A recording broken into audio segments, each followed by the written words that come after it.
Hi, it's Chris Titley here, and as this week's episode of Scoreboard, I'm joined by Cal Bruton. Cal, thank you so much for being part of this series. My pleasure, Chris. Thank you for inviting me. Cal, I'm interested to know why basketball has been such a love of yours in your entire life. Well, I guess it was the one sport that I was able to play by myself. I grew up with two younger sisters, and one that was intellectually handicapped and another one that was 7 years my junior. Basketball gave me a chance to play a sport that, I can talk to myself and pretend I was in the game-winning situation, taking the last shot, whereby I played all sports. Football, I was a quarterback for the Queens Falcons, our local team in the Popwater Football League, and I played baseball as a shortstop for my high school. So I needed teammates for all those sports. Even basketball just gave me that opportunity to just go work on my game after watching an NBA game and or just going to watch the big guys in the park and trying to emulate, what I seen them do. So it was a pretty good sport to keep me occupied. And Cal, do you remember the early days of when you picked up that first basketball and you thought, this is pretty cool, I can work on this?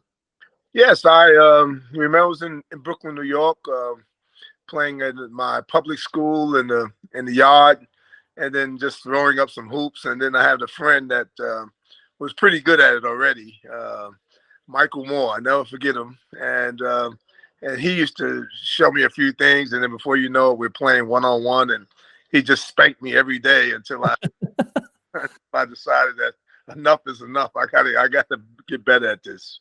And what do you think about as a basketball player to get better? Was it based on skills? Was it based on fitness at the time? Like, what was there something in your head going, actually, how do I get better? Is it just practice? It was definitely practice, and it was really come down to perfect practice. I learned that probably that term, but I've always applied it. That perfect practice makes perfect. So I try my best to emulate some of the top players that I used to see, and whether it was their shot or the way they handled the ball, those are things that I took to heart and put a little extra time into it. And Cal, do you want to talk about the journey of coming to Australia? You've got a bit of an Aussie twang in your accent, but not an entirely Aussie twang. The journey of coming over to Australia and how that all came about. Well, coming to Australia was an interesting move. I was working on a trash truck in Kansas with a young family. I had two young boys, ages 7 and 3, and all of a sudden I missed out on a professional contract or the NBA, and I started to work on the trash truck, and I also re-enrolled in university to finish my degree in broadcasting. And then a gentleman who had seen me play at the Kansas City Kings camp, or now the Sacramento Kings, had a gentleman ring me up from Kansas City. They just happened to contact my university to see if they could locate me, and I just happened to be on the campus at that time. I saw the guy pointing upstairs. Someone must have said, "Oh, there's Cal sitting up in the 10,000 seat stadium," And they decided to come up after me, but I thought they were coming to kick me out because it was a closed session. So I was leaving when they yelled back and said, "Hey, we got a gentleman that's trying to reach you from Kansas City. They were talking to you about going to Australia." I was like, "Really?" I said, "I didn't know anything about Australian basketball." So he said, "It's all right if I make the call back and tell him that you're interested, and give him your phone number so he can call you at home." And sure enough, I received a call from Dr. David Atkins a few days later at about 4:00 in the morning, right when I was getting ready for the trash. And he suggested that maybe I tuck my trash truck in and come play basketball in Australia. I thought it was Austria. Midwinter, and I had snow on the ground. I was behind in my route. I had my wife to drive the truck while my young fellas were taking off the lids of the garbage cans and putting them back on while I go pick up the trash and dump it.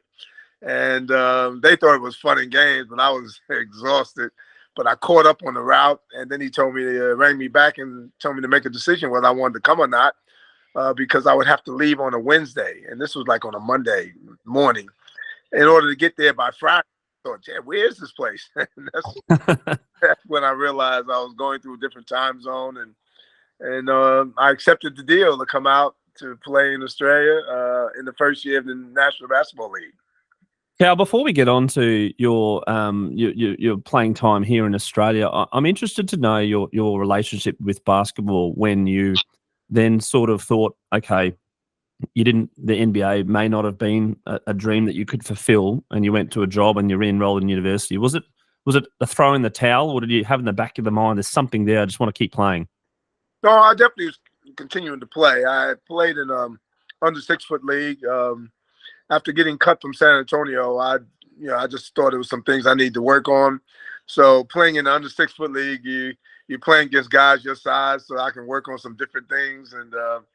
And I was always inspiring to play. I played what you call it was like the G League is now. One before the NBA. And I went through that, and that was a pretty good exercise to travel a little bit around the Midwestern states and represent Wichita, Kansas, in that it was all in the Midwest. And sure enough, I came out of being one of the top players in the comp. I always felt that I had the skill set, and I did have some pro players tell me the same. Don't give up. Keep going, young fella. Little fella, whatever they nick. But I decided that I would just play the game as long as I was enjoying it. And also, I was starting to do some coaching as well, and I started a little local comp. And then when I got the opportunity to come, I thought, yeah, well, here's my chance. It was only for $400 a week, and you got your board, and I got some food put in my fridge. But it was a professional contract to me, and it was in another country, so I was going to make the most of it. And when you worked out that Australia wasn't in Europe and you arrived in your first day to Australia, do you remember it pretty clearly? I do. I remember it was a long trip. It was roughly 24 hours, because back then they called it the milk run. You had to fly from Wichita to Denver, from Denver to San Francisco, where I had to get a visa and my passport updated. Then from there to Hawaii, from Hawaii to New Zealand, to Auckland to Sydney. And I thought, Jesus Christ, like where? And then I got from Sydney to Brisbane and landed on the tarmac. They didn't even have an airport. And I was cooking because I had a wool coat with a fur collar and wool pants and boots and a Sherlock Holmes hat just in case my ears got cold. I can pull the earmuffs down over my ears. And I landed in February, right in summer. It was pretty hot, and yeah, that was kind of my wake-up call. Once I landed, they told me to shower real quick. They wanted to work me out because the television cameras were at the stadium, and they wanted to see me play, and told me that they'd meet them at the Auckland Dome. I thought, gee, the Auckland Dome. The Auckland Flower, one of the great basketball games in Queensland. Did they greet you at the airport with a little sign and a couple of photographers? No photographers back then. It was just Dr. David Atkins and the manager Fred Van Dongen, who, yep. God bless us, both those men are still with us, and then also Harold Peacock, who was God bless him. Yes, yep. I remember Harold from many years ago as a junior following the Bullets. Now let's talk about the Bullets time in Brisbane. Did you enjoy Brisbane? I did. Yeah, Brisbane was a nice, wonderful wake-up call. Nice transition from the winter of Kansas, where it was minus 37 degrees, to wearing shorts and T-shirts every day, And, Dave Atkins didn't let us go slack. I had a roommate, or I should say a next-door apartment, Dan Hickett, who was also from Kansas, 6'11" guy who was very, very good basketballer. And, although he didn't play a lot at K-State where he went to school, but here he was a true big man. So really had a chance to kind of get with him and say, okay, Dan, let's do this. Big Dan, the rebound man, and we just went to work straight away. We both had a passion for the game, and we both wanted to teach the game. We were going to all the schools that Dave Atkins used to take us to, and we learned so much about the culture and everything right back then. So that was good. It was good to come through Brisbane at that point in time where the game was pretty raw. wasn't many basketball courts around, and most of them was netball rings. Yeah. No, that's right. And I think just touching on that topic, there's basketball's had a bit of a resurgence in Australia and particularly in Brisbane. My kids play at a local club and they've been inundated with junior participation. Can you talk about the time now, I suppose, where basketball is getting a bit of a resurgence and why you think that is? Well, obviously, television plays a big part in that. The NBL, Larry Kesselman, the marketing that he puts behind all that is huge. You know, it's on mini games, it's on full-time games, it's on the week replays. You got all the shows surrounding it, overtime and nothing but net and you name it. So I think the awareness factor is huge now. And as a result of that, you get a lot of young people wanting to learn how to play the game. I'm still heavily involved with teaching the game to youngsters around the country, and I get to see how enthusiastic these young players are. All of them would like to improve their games, and obviously go to the NBA or go to college or even play NBL or NBL 1. But the pathways are there now for all these youngsters, men and women, boys and girls, to use the pathway and the tool of engagement to get themselves to a better place. So, yeah, I could see how the game is just really, really blossomed over the last, say 6-7 years. And just on that, with the kids these days potentially wanting to play in the elite level, play professional sport for money, was that in your mind at the time to play for money, or was it just to play thinking that you're good and you love playing? I think it was a bit of both. I definitely love playing and love competing. But also, you want to make a living. You realize once you come out of college, like, geez, I got to eat. I got to have a roof over my head. Kids as well. Yep. And in my case, I had 2 young kids. Like, I came across here with by myself and left my kids at home. So I had to send all my money back to make sure they were straight. And then eventually, I came back here with them all. 7 months later, I think it was, and having everyone here, and then having another son. I think I was the only player in the whole country that had kids and was actually playing for a living, and full time. I mean, I was coaching 7 days a week, the junior development, skill schools, from under 10s right through to under 18s, and then eventually coaching the senior team as well, as a playing coach. So I had a pretty hectic schedule, almost to the point where I could have probably burnt out, but to make sure that, I put family first, and a lot of times to take off and have a little bit of a break with them. And of course, my boys loved the game as well. It made it easier. They hung out with me, and we all kind of played together. So that was good. When you look back at your NBL playing career before we get on to coaching, 250 games over 4 clubs, how do you describe it now, looking back at it? Yeah, it was pioneering stuff. I feel very proud to know that I've come through that era whereby, I wasn't getting paid a lot of money. Everyone thinks, oh yeah, shit, Kyle was the only guy getting paid.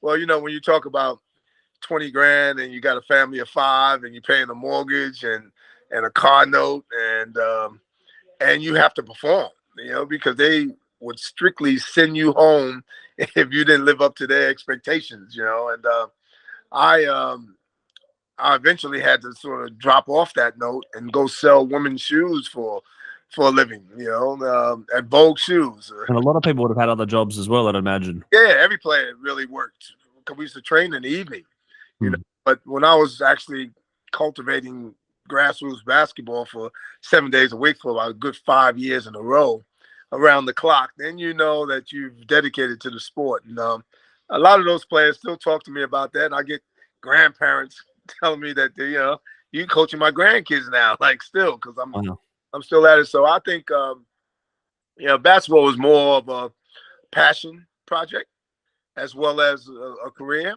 I wanted to see young people improve. Obviously, with my sons, I wanted to see them improve and use the vehicle. And now I have 5 sons and a daughter, and all my boys have played at a reasonable level. They represent the states, and some of them represented obviously internationally. I got a grandson now that's on the international scene. So yeah, basketball has just been tremendous for myself and my family. And I'm still, like I said, just turned 70 last week. And Happy birthday. yeah, thank you. Thank you. And still healthy. Yeah, my father-in-law is still healthy. But I enjoy seeing young people improve and use this vehicle because it can take you all over the world, which is indicative by my son CJ being in China now, coaching.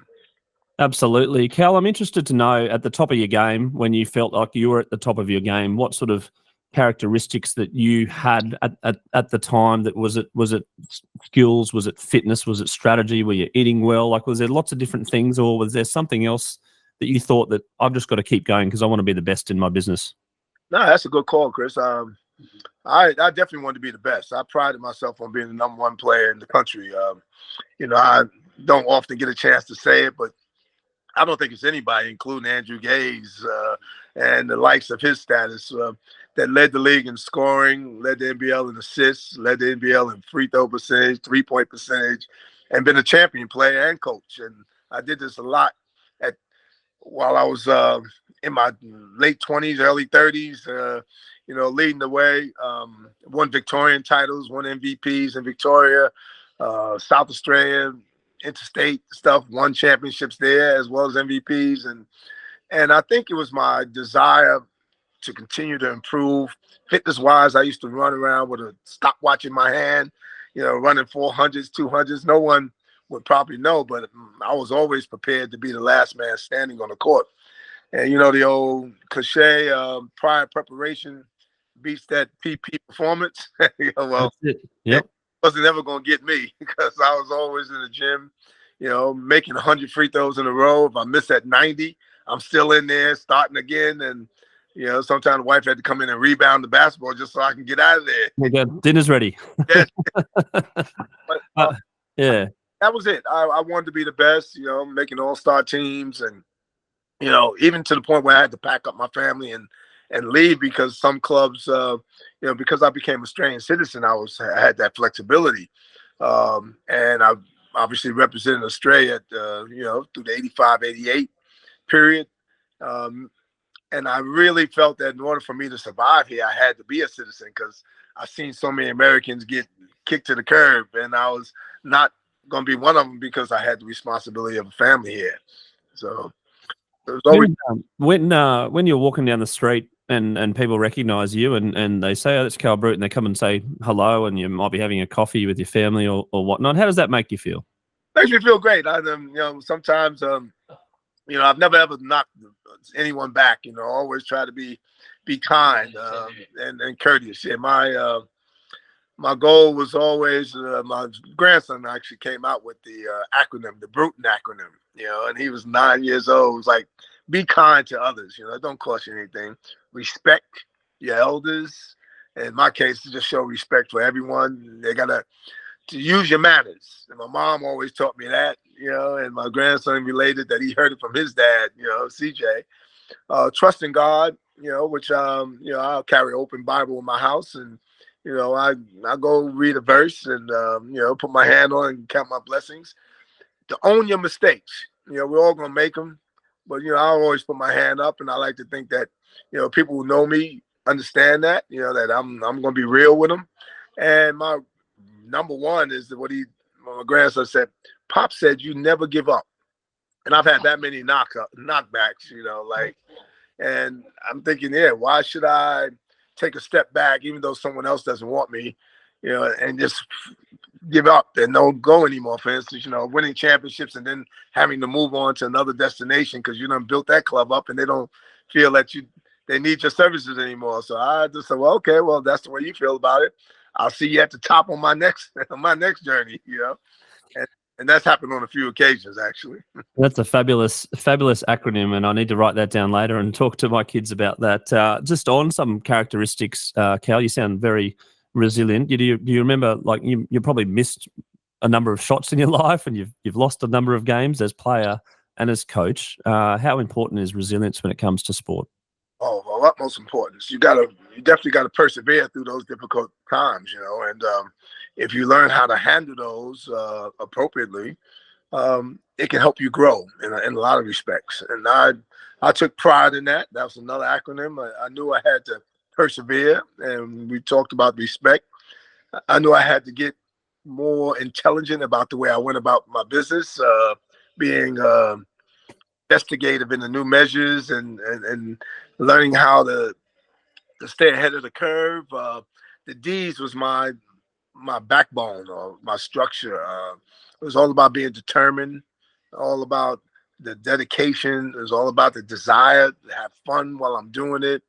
It's all about the discipline, staying on it every day, and the details on how I was going to go about charting my goals and achieving them as well. So the D's was important, but none of that was going to happen without the effort. And I put forth always effort. I'm constant being a student of the game, and trying to explore different ways to continue to help it grow. As I mentioned earlier, I'm still coaching from under 10s futures program to coaching the under 18 hoop fest. Took a team over there to Perth to participate in that, which gave these young people a tremendous experience, and 2 young Sudanese players in particular that I had to pay for to go over there to help them have an opportunity. So through my foundation, I'm getting a great opportunity to spread that goodness and help these kids see that they could, whatever happened for me as being a Hall of Famer and all that, well, it can happen for you too. Yeah. Absolutely. You touched on the word goal. Were you a goal setter? And if you were, how far out was your goal? I had short-term goals, mid-term goals, long-term goals. The long-term goals now is to build this foundation up to where it's nationally renowned, internationally renowned, and have my sons and my daughter, take the baton and run with it, So To set up a legacy, basically, you think? The Cal Bruton legacy. they tell me I got one. That's what most people tell me, that it's been a tremendous legacy that I've set up for my family and I. But I think at the end of the day, you want to be in a position where you can open the door and help someone else through it, and I believe that wholeheartedly, that if you do help others, it comes back to you tenfold. Might not be when you want it to, but eventually it will. So, when I look back at my career, I think, wow, I'm seeing these players succeed and go ahead. And sometimes they move on and forget about you. They don't even want to even recognize you after you done helped them get to it. That's fine. That's okay. I can still look them in the eye and know that I gave my effort. And at some point, I feel they're going to come around and say, oh, wow, thank you, man. I really appreciate you. So I don't look for that. Never have. And I teach my kids not to as well. As CJ, as what he had to go through recently, I said, hey, welcome to my world. It happens. And, his family had to just now move to Canberra so that we're all assisting them right now and watching them settle in while he's over in China. And it just happened to all my sons in one place or another. But I teach them to just turn the page. You got to put 2 eggs in your shoes and beat it and make like a breeze and blow. Cal, I'm going to throw some words out there now, which may or may not describe your personality. I'd love you to say yes or no and explain a little bit whether you are that person or not. I'm going to start with the word competitive. Yes, to the max, actually.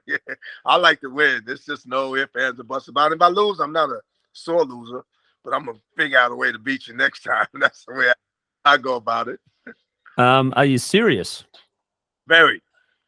But I'm a fun guy as well. So I don't let the seriousness dominate my, personality, other than to take the hits and learn from them and move on. But I like to have fun. My philosophy, as you would have heard, run, stun, and have some fun. That's it. What about nervous? Did you get nervous? Oh. Nah, preparation. I got my father-in-law here. He's almost answering the questions for me. But nah, he knows me very well. I don't get nervous because I prepare. And I think when you prepare for something, you just don't be nervous about it. You just try to really focus in on the task at hand. At the task at hand, and I think it's important to to like really lock in when it comes to that situation. Superstitious. Yes, very. Yeah. Gee, you know, like my left eye blinks too much. That means it's not going to be good luck. So I got to rub it and everything and stop it from blinking. You know? But yeah, I'm superstitious to an extent. Yes. Structured. Structured. Yes. Although my wife would tell me that, you know, I need to get into my diary a little bit better than I do. But I do have a program that I follow because of my aging body and I kind of let my body take over sometimes. If I need rest, I rest. But I'm known to drive 16 hours straight to go to a destination and you obviously take breaks in between just to stretch your legs and get a coffee or whatever. But I'm structured in what I have to do and how I go about it. And I try to really sort of zero in on the importance of where I'm going. I feel like most of the things I do it's going to be a mission statement in the end of the day. I got two more. Confident. Very. I'm a very confident person. I believe in myself. Having grown up without my dad, who I lost when I was 7 years of age, and my mom told me at the age of 8 that I'm the man of the house. So I took that very personally and became confident about the way I carried myself. And I like to think the way I present myself. You know, I like nice things, clothes. I like to wear. My mom told me I got to have always my head shaved nice or cut nice, and when I had hair. But also, the first thing people look at is your head and your feet. So I always keep my little white Air Force Ones in good nick, or I might have some patent leather shoes on when I have my suit on. So yeah, I try to be confidently about the way I present myself. And the last one is empathetic. Yes, I think I have empathy to the max, probably almost too much, because if someone calls me or someone needs a favor, I'm probably the first person to try to put my hand up and find out a way how I can help. You know, so yeah, I got a lot of empathy for particularly people that go through hard times. I know what it's like for myself, having gone through some difficult challenges, and as I mentioned, I think that's what makes you a whole being when you empathetic and you got all the quality, you know, characteristics that you asked me earlier. Cal, one final question. I've got kids and you've got kids and grandkids, and they're out there playing sport. We live in a wonderful country here in Australia. What's some advice that you'd give them now to get out there and to play sport? Some might have their eye on the prize. Some might get picked in under 12 rep teams or whatever it might be, but some advice from you. I would say, obviously, to believe in yourself. And that's the most important. If you don't believe in yourself, no one else will. So you have to go about believing in yourself. And maybe, again, I can use another acronym for them. You got to pack your swag in your bag. That's a skill set. Whatever your passion is that you can apply your skill set to, you know, go for it, because that's going to give you the little leverage that you need to keep it going. You got to have a work ethic. I don't believe there's a player or person in this country that work any harder than I do. You know, that's including all the big wigs that got the $1 million and all that. You know, you might see me, you know, on the recent schedule having to go from here to the Blitz, and then go from the Blitz and work a camp in Rockhampton, then fly from Rockhampton to Brisbane and drop a car, and then drive a car to Brisbane, then jump on a plane back to Canberra, then hop on a plane to Perth, and then do the coaching there, then hop on the plane back to Canberra, change my bag, my suitcase, and drive 4 hours to Wagga Wagga. So I do a 4-day workshop. Then I get a chance to come home for my birthday, right? That's the schedule that I all of a sudden go, whoa, I done locked myself into this. I gotta get it. You know, so the work ethic is important, that you don't let anybody down. Your attitude is your altitude. How high do you want to rise? I think that's my prayer right there. You know, I try to pack a great attitude. I try to spread that to all my kids. I say attitudes are contagious. Is yours worth catching? You know, so I bring that to the table. And the last thing is that we talked about earlier, the goals. You know, you got to keep setting them. You got to keep promoting where you want to be and how long it would take for you to get there. You know, and again, now that I'm in my 70s, I'm starting the clock's ticking. Right? and there's some things that I really want to achieve. And I sit on different platforms at the moment. I try to work my social media so people know, and also so I can keep my family in touch in the States, which recently I was denied a trip to get back to the U.S., which really hurt me deeply. They wouldn't let me on the plane for whatever reason, still haven't told me. And I couldn't see my two younger sisters who daily really miss me. I'm still trying to find someone in the government to help me out here, but, it's been everything I do is always about looking in the future, more so for my kids than myself. But we've been able to be a really good family and promote good things, and I take a lot of pride in that. Cal, thank you so much for taking your time out today to talk on the Scoreboard podcast, and I really do appreciate your insights as a player, as a coach, as a human being, your attitude and your work ethic, and also some advice that you can give to the younger audience, and really look forward to meeting in person at some point in time. Thank you, Chris, for having me. I really appreciate it.